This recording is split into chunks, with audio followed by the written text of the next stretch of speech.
Hello, and welcome back to 1 Minute Remaining. My name is Jack Lawrence, the host and creator of this show. Today is part 2 of the Wild Bill prison story. William Dathan Holbert was arrested in a Nicaraguan jungle, charged with multiple homicides in 2010. Sentenced to 46 years, he is currently serving his time in the La Nueva Joya Center in Panama. Many have called Bill a serial killer. However, he says he didn't kill for any enjoyment or some need to scratch an itch. He was merely a killer for hire. A man with no morals and driven by greed and money. These days, Bill is the prison's chaplain.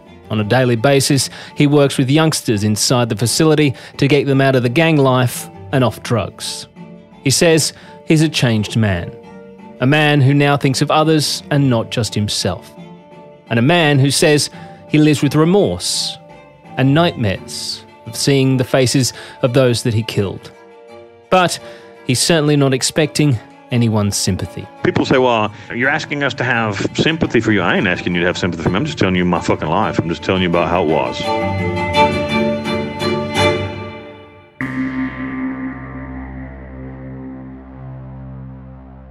In our previous episode, Bill talked us through the moment he was arrested in the jungle, a situation that almost saw him get away again. However, once authorities realised who they had, there was no bribing his way out of this one.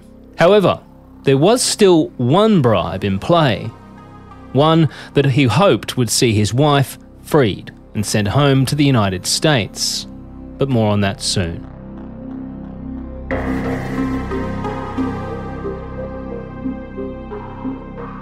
This is my first time in prison. I've never been in prison before. And, you know, I've seen all the movies, the old Chuck Norris movies where he goes to prison and the old gangster movies where they go to prison. And like, you know, how you're supposed to hit somebody on the first day, the biggest and meanest one, so everybody thinks you're, you know, I don't know what to expect. And I'm scared shitless. That's the truth. I'm like the biggest dude and I'm supposed to be the biggest, meanest guy. I'm scared. I don't know what to expect there. So I'm like, all these things I've seen on TV, because I've never been in prison, man. I was a good criminal, not a stupid one. I never got put in jail before. So I never even been arrested, not once in my life. And so they take me to prison, and there's actually, the cops that took me were like my friends, had become my friends by now. They were the ones that were assigned to guard me personally. And they're like, no, you're going to a good place, don't worry, it's cool. I'm like, okay. So they bring me in, and the cops that receive me are like military police. They're different, and they're like afraid of me. So they like search me and like are being kind of rude to me, and they marched me, and they got me chained hand and feet, and I've got a bag with all my belongings that my friend Charlie, the lawyer, had went and bought for me, like clothes and stuff. So in like Panamanian prison is really different than American prison, man. I mean, they don't give you shit. They don't give you uniforms. They don't give you nothing. You got to buy everything and bring it in from the outside. So I come in with like $100 in cash, which I got in my pocket. I mean, they know that's your money. I come in with $100 in cash, marching with a bag full of clothes. They strip search me, and we walk down to this what is supposed to be the best cell block in the prison, and it just looks like a complete and total shithole. And I'm like, oh my God, you know, this is not going to turn out well. Bill walks in extremely apprehensive about what he's about to find. And although the state and conditions of the prison were appalling, Bill would soon learn that if you have money in a Panamanian prison, life can be reasonably comfortable.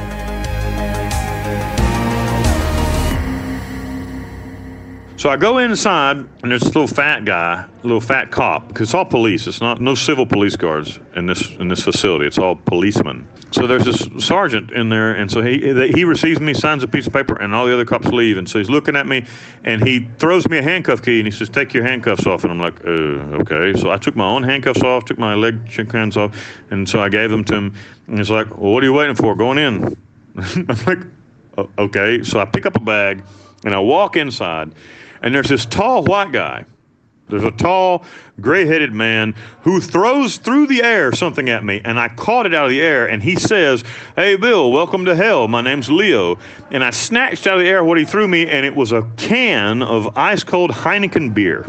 And so I opened the beer, I drink the beer, and they're like, "Here, Bill, here's your cell." And he like walks in front of me, he doesn't say anything. He's like, "My name's Leo." And I'm like, "Nice to meet you." And he walks us in like, "This is your cell. Throw your shit in there." And it's a nice cell. It wasn't bad at all, actually. And so I called to myself, and so I threw my stuff inside.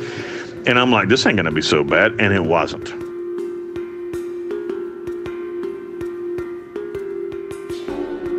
And so Leo, who became a lifelong friend, who is a lifelong friend of mine today, who just got out of prison just like 3 or 4 months ago, Leo Morgan. He was a British gangster who worked with the IRA. I hope he doesn't mind me talking about him. If he does, well, tough shit, old soldier. I'm talking about you.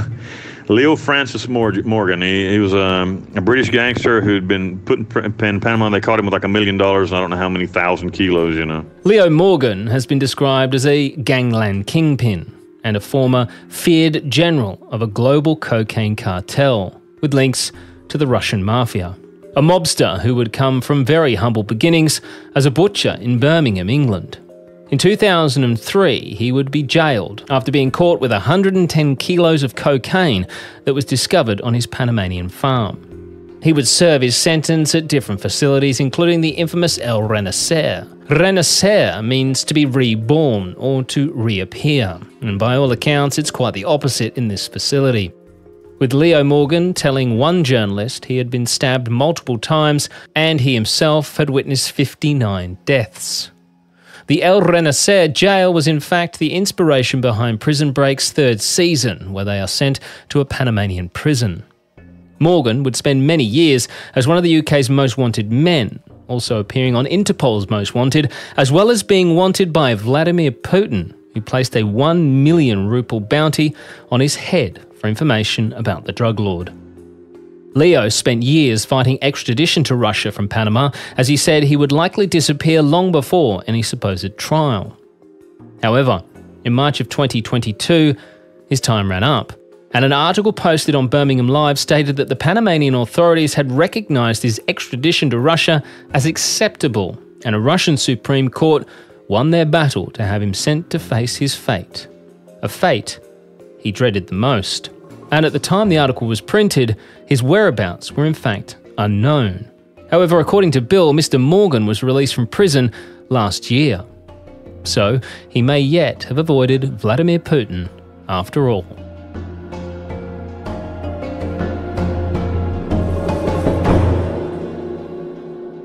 Anyway, so we became like immediate friends, but Leo was very, very amargado, very sour. He was a typical British guy, you know, but he was like Irish. He was like half Irish and half British. Just an old-time English gangster, you know, hard motherfucker, a really tough guy. He'd been in a Panamanian. To be an American or English or any first world nation guy mixed in with the Panamanians, you got to be a hard motherfucker, because if you don't, they'll kill you. So we sat there, and so these were the people that were in prison with us. There's a guy named Richard Emerson that we called the Pink Panther, because he looked just like the Pink Panther. He moved just like the Pink Panther. Then there was a guy named Boris Fogel, who was supposed to be the quote-unquote boss of that cell block, and we called him Winnie the Pooh, because he was like the Pooh. He looked like the Pooh, he moved like the Pooh, he acted like the Pooh.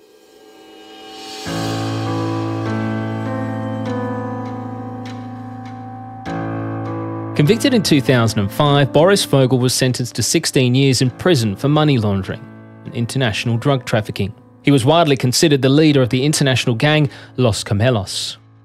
Fogel would be released on good behaviour before serving out his complete sentence.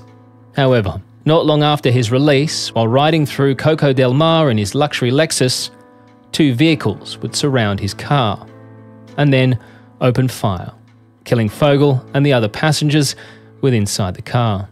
He was set to be a witness in a case against the former Peruvian intelligence chief, Vladimiro Montesinos. He'd claimed that Montesinos was paying off high-ranking officials and that he had the evidence against him and other successful Peruvian businessmen, which he said were involved with his drug trafficking network. Vladimiro Montesinos would in fact be jailed for corruption charges and human rights violations, and in fact earlier this year given a further 19-year sentence for his part in the massacre of 6 farmers, and is ironically serving his time in a facility that he himself helped design during his time in power.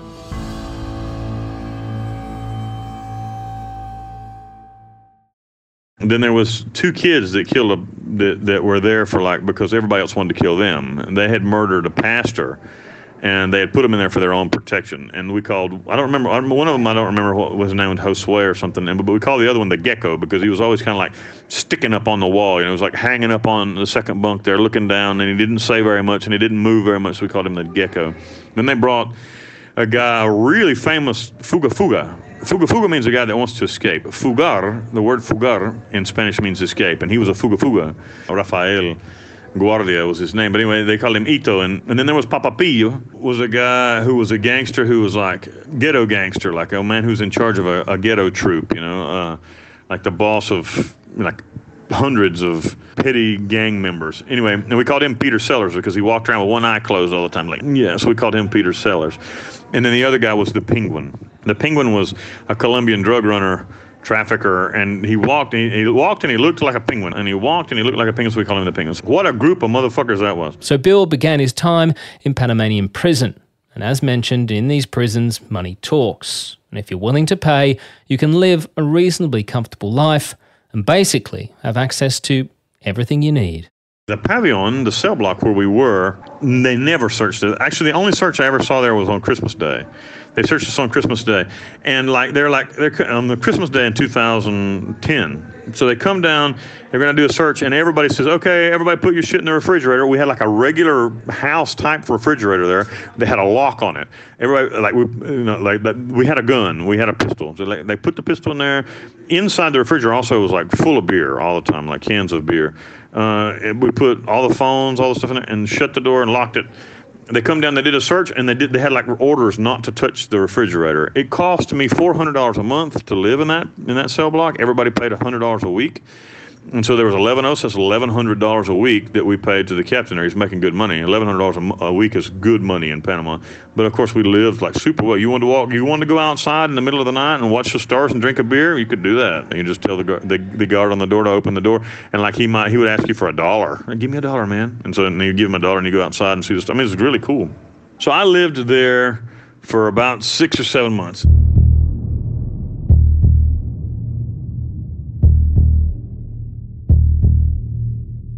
While Bill is getting used to his new environment, the situation surrounding his wife and the almost $200,000 bribe that he'd offered the district attorney was still in play. And eventually, it was time to do the deal. During that time, 3 weeks went by, and Angel Calderon, the district attorney, called me back. Now listen to this story. I have never told it to anyone. So they call me back and bring me in the office, and Calderon comes in.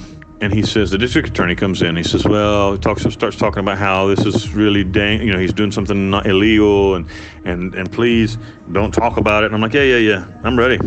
So he says, cool. So we're setting the thing up. They've went and taken her out of prison. They've processed her through migración, which is immigration. And when she's sitting on the plane, she'll call you. So like 3 hours went by, and I'm sitting there. And we're playing cards. I'm playing cards with the guards. And so he comes back in and he's got a cell phone in his hand, one of them little bitty throwaway cell phones, like the $20 throwaway cell phones. He's like, here. So I'm like, baby, is it? And she's like, yes, they've been so nice to me. They've stamped my passport. I'm here on the plane with like the Panamanian version of the U.S. Marshal, like the Panamanian version of Marshals. I'm on the plane, and like all the people on the plane are pissed off, she said, because they're waiting. Well, they're waiting on her. They won't let the plane go. I mean, it's like a regular 747, like a big airplane or whatever. So I'm like, cool. So she hangs up the phone. I'm like, listen. And she said they stamped her passport. All her paperwork's done. She's not handcuffed. She's sitting there on the thing. Fine. Everything's cool. So I told Calderon, I said, okay, listen, go into the corner, into the bedroom, the master bedroom of my house. He's like, I knew it was in the house. I'm like, just go into there. And count 3 tiles back from the wall and two tiles back from the other wall in the east corner. Take a hammer and bust it. Below it, there's a safe. The combination to the safe is da-da-da-da. This is the combination to the safe. Open it. Inside the safe, there's the money. He's like, write all that down. So I wrote it all down. So he goes, I'll be back in a minute. So he goes back, and he comes back in about 20 minutes. He's like, thank you very much. We got the money. Your wife is on her way to Atlanta. And my family was there waiting to pick her up from the airport. So they sent me back to La Jolla. So I get back to La Jolla like 2 hours later from the district attorney's office. I get back. And I come into my cell, and I picked up my BlackBerry because I had bought a BlackBerry, and there's like 700 missed calls on it from my wife. I'm like, what the fuck? So I call her back, and then she's like, you motherfucker, you didn't give him the money. You didn't give him the money. I'm like, what the fuck are you talking about? I gave him the fucking money. And they're like, as soon as you hung up the phone, the Panamanian police came onto the plane, put her in handcuffs, and took her back to prison. They fucking robbed me of $196,000 in cash and put my wife back in prison, where she still is to this day.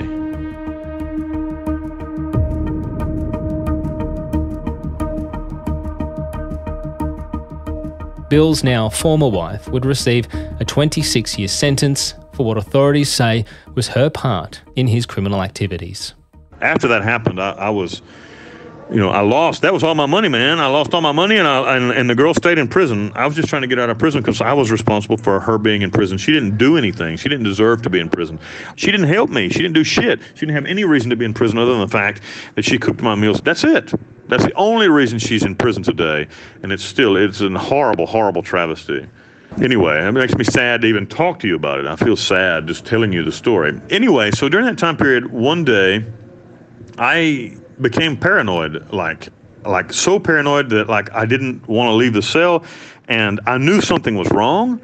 I knew I wasn't thinking right. I was enough in my own mind not to believe the paranoia that I was feeling. I knew it wasn't right, but it was incapacitating. Anybody that's had anxiety like that knows what I'm talking about. But for me, I think it was post-traumatic stress. I do. And so I finally Leo, after 2 days of not coming out of the cell and not eating, not doing, Leo comes and is like, come out here. I'm like, no. And come outside. So I come out of the cell and sit in one of the plastic chairs that we had out there. He's like, what the fuck's wrong with you? I'm like, I don't know. Something terrible is wrong with me. And so he said to me something that really helped me. He said, how much you drink in the street? I'm like, at least a liter of vodka every day. And you smoked? I'm like, yeah, like a freight train. And he says, and you used to being free? I'm like, yeah. It's like, well, here you're in prison. You ain't got no booze. This happened to me at week number 4 or 5. It's right after the thing with the district attorney. Another thing about this story, so you know, I ain't changing the names. Let everybody know who these corrupt cocksuckers are. I ain't changing the names. I ain't pulling no punches. I'm telling you how it is. If I change anybody's name, it's because I love them. But I ain't gonna change anybody's name that fucked me. Let the whole world know who they were. So Leo said, and you just got fucked over by a caller on the district attorney. You're just going through some post-traumatic stress. Just relax and ride it out. And I did. And a couple of days later, it was okay. But his words speaking to me is like, you don't get to booze it no more. You ain't smoking cigarettes. Your body, chemically, your body isn't doing very well. Your brain is probably not making dopamine. And he knew about this. If you just hang out a couple of days, it went away. And it went away, and I never came back. I've never had it ever again. I've been through traumatic things. I never had that happen before. I guess all that trauma heaped up one on top of another. And people say, well, you're asking us to have sympathy for you. I ain't asking you to have sympathy for me. I'm just telling you my fucking life. I'm just telling you about how it was. So Bill is still locked up in jail in Panama before he would be sent off to another public prison. And he says just before he left, the new prison warden would make a decision that almost killed every prisoner in his unit. We got a new warden while I was there. His name was David Franchi, a Haitian by birth. Franchi was this guy who wanted to dominate us. We were like that. We were that cell block that was that called the shots for the prison, but he wanted to dominate us. So he started being difficult. So what he did actually was start using the Supermax cell block, which is what we were in, the Supermax cell block. The security's like a joke. We ran the show with guns and stuff on the inside. He started putting people who really were crazy and paranoid and fucked up inside our cell block. So then it rose to about 30 people and then he put gang members on the inside who were at odds. He put some Calor guys and some Baghdad guys in there, and they hate each other. And so these guys brought in assault rifles and the other guys brought in grenades. And I'm like, oh my God. I'm like, we are in a sealed unit. It is a small, tiny space that is sealed. If somebody throws a fucking grenade in here, everybody's head is going to explode. The fire and the shrapnel isn't what's going to kill us. It's the concussion. The concussion of the explosion will kill all of us. I tried to explain that to them, and they're like, we're going to kill our enemies. I'm like, if you fucking throw a grenade, you're going to kill all of us. Yeah, but we got to kill them. I'm like, yeah, but if you throw a fucking grenade, you too, you're also going to die. Yeah, but we got to kill them. And I'm like, I got to get the fuck out of here. So when they gave me the opportunity to go to a prison, which is in this place called David, they moved my case to there because that's where the case was. That's where the murders were committed. They moved my case there. And actually the murders were committed in Bocas del Toro, but Bocas del Toro was such a small province of Panama that they didn't have a district attorney's office. Their district attorney stuff for like homicides and stuff were dealt with by the neighboring province of Chiriquí in a town called David. So they sent me to David. And I was like, and when they sent me there, I was like happy to get out of there. And I asked, and poor Leo was stuck there, but I asked while I was there to stay in David.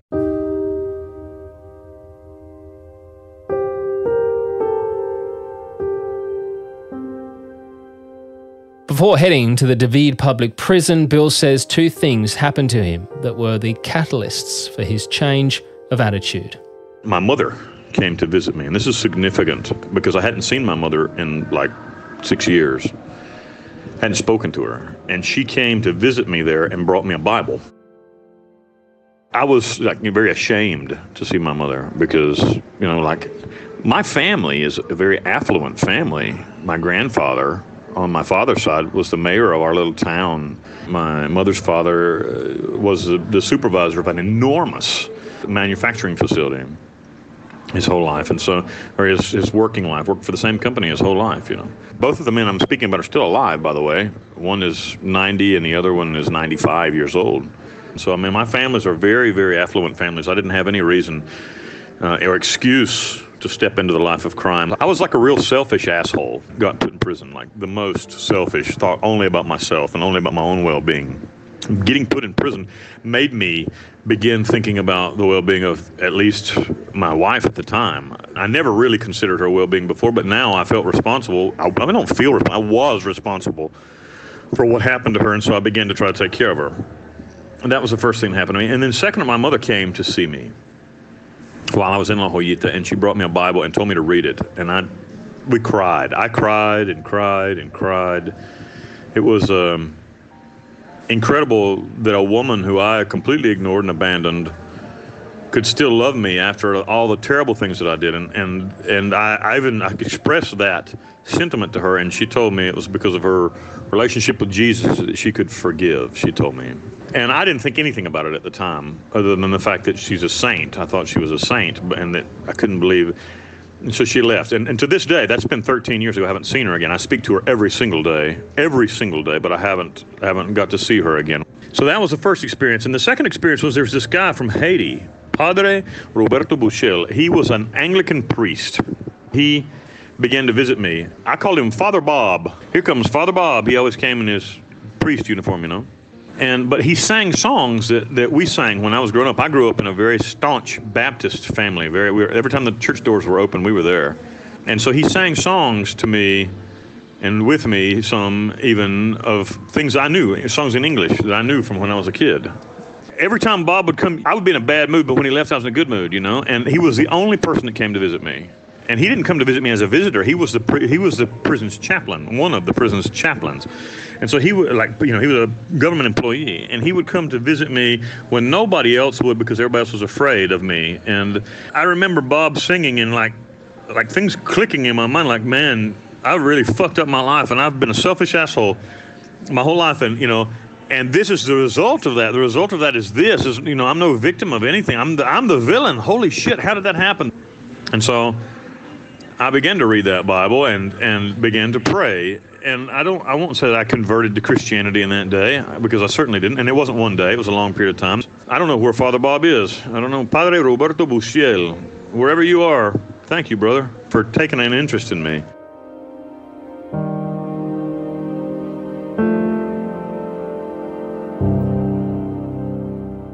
So we get to David, and I remember Ismael Flores, a tall, light-skinned Ladino, which means like a Spanish man, with Spanish heritage, a man with Spanish heritage, he's light-skinned, comes out of the office and receives me as warden. And I said to him, look, I'm not going to be a problem for you, man, don't worry. So they take me to a cell, and I began my time in the David Public Prison.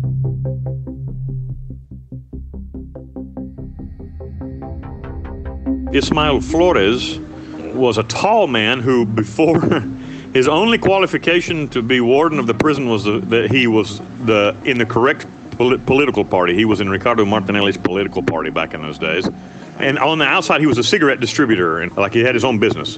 And Flores was about as corrupt as a human being can be. He was a great big guy, tall, goofy looking kind of. Always wore a suit that didn't quite fit him. Thin. He was like one of those guys that was tall and thin but had a belly, you know what I mean? I've been in the prison maybe 3 months, and he called me to his office and said that they wanted to have a sports league. They wanted to do soccer teams. They wanted to have a football league. Would I put up a little money? And I said, yeah, how much? He said, $200. I said, that's fine, but I want to be able to go. And he's like, yeah, of course. So I became friends with him at that moment. And he asked me one time, he said, Mr. Halbert, are you a businessman? And I said, I am a businessman. And he said, well, casually, I'm a businessman too. We're going to be good friends. And we were. In that prison, I got away with just about anything. Literally, I used to bring girls in for the night. $100 to the warden, $100 to the cops. From my time speaking with men and women incarcerated in the United States, they all talk about contraband being throughout the prisons, including drugs. But in these prisons, drugs come at a high cost. However, in a Panamanian prison, drugs are extremely cheap. And drugs aren't the most dangerous thing that you can get your hands on in a Panamanian prison. A Panamanian prison isn't like a prison. On the inside, there are firearms and all kind of drugs. I just asked a guy, this is 2023, in September 2003, and I asked a guy here the other day, just out of curiosity, what does a gram of cocaine go for now, here inside prison? And he told me $16. Think about that. And we're talking about cocaine that's pure, never been stepped on, off of a brick, off of a kilogram block. So drugs here, guns, firearms on the inside, $800 you can buy a Smith & Wesson 38 revolver on the inside here. Everybody's armed. I'm not. I don't have a gun. Everybody's armed. Cell phones, obviously, are normal. I'm talking on one right now, recording this, so everything is different in a Panamanian prison. And you say, well, why don't they escape? They don't want to escape. Where are they going to go? This is their life. Panamanian prisoners, gangsters, this is their life. They know from the time they're born, they're going to prison. They go to prison the first time when they're 11 years old. Juvenile hall here isn't like juvenile hall in the United States or like underage prison somewhere else. It's an actual prison. It's just a prison. It's just where they put kids. They put kids in the prison, and then when they turn 18, they bring them to the regular prison. It's just a fucking prison, you know? So these guys have been in prison their whole lives. That's the only thing that they know. You have 1 minute remaining. And that's all we've got time for. But coming up in our next episode, Bill tells us just how these guns get into the prisons. Cops try to say that it's the family members in the visit that are smuggling that shit in. But I ask you, listeners, have you ever seen a woman that can fit an AK-47 in her? And then, after agreeing to do a Daily Mirror interview in the UK, life for Wild Bill would get very, very uncomfortable. Holy shit in a handbag. The Panamanian authorities came down on me like a ton of bricks. Next time on 1 Minute Remaining. 1 Minute Remaining is a Mashed Pumpkin production, created, hosted and produced by Jack Lawrence. Audio and sound design by Jack Lawrence and Dom Evans of Earsay.